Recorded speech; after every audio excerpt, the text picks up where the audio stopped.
open up this debate. Karan Verma, author, and Professor D.K. Giri, political analyst, joining us.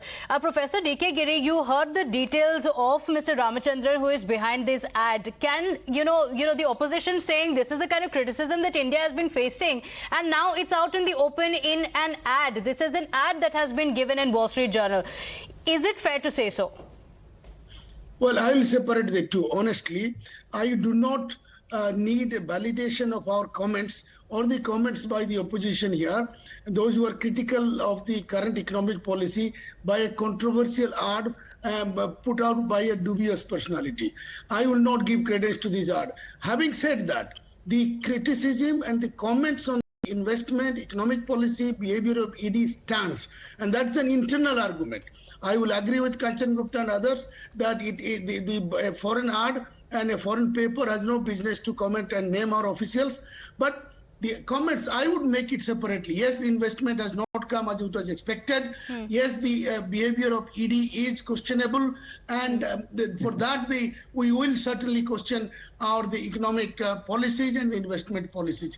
So these are separate arguments which will take so if the IMF has hailed India's growth story, we'll dismiss that. But an ad that has come up on Wall Street Journal is going to be taken on face value. Karan Verma. Well, I agree with him on that part, that no business, US for that matter as a country, or Wall Street Journal has no business lecturing us, and especially US, a country that is a master at engineering coups in different countries, violating sovereignty of nations and causing humanitarian crisis all across the globe, whether it is Libya, whether it is Iraq, Syria.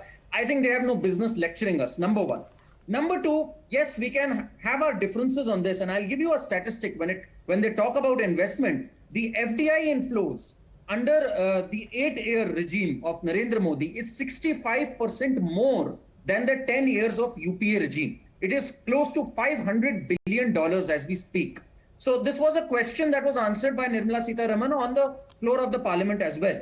So statistically also that is not true. No, but you take this criticism because Professor D.K. Giri, and this is what has come from the opposition as well, saying, foreign paper has no business talking about India, but what they have said is absolutely right. In fact, the ad very clearly says that India is a dangerous place to invest.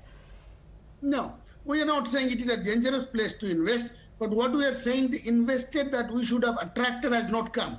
Karan Verma is giving the figure in relative terms, comparative terms. I am talking in absolute terms. How much investment we expect and how much should have come.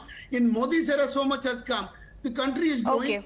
But why not call out the anti-India agenda, especially knowing the past of the man who has given this ad? That's a question coming in. Unfortunately, we're running out of time. Karan Verma as well as Professor Giri, thank you for joining us. Time for a short break now. On that note, don't go anywhere. We'll be right back with lots more.